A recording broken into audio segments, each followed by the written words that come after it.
Kanal Eksplozije vam prikazuje Janjuš utučen zbog Aninog izlaska.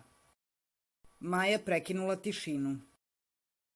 Marko Janjuš, nakon što je Ana Korać napustila imanje, potpuno je utihnuo, budući da nije ni smeo da se pozdravi sa njom zbog Maje Marinković. Janjuš se osamio, a njegovu samoću prekinula je baš Maja, koja je ponosno sedela pored njega, budući da je on počeo sve da je sluša. Ovaj oženjeni zadrugar nije krio da je utučen, pa je sa ljubavnicom prokomentarisao kako se osjeća.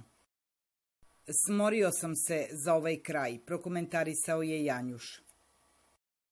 Lajkujte nam video i zapratite Eksploziju ako želite da budete u toku.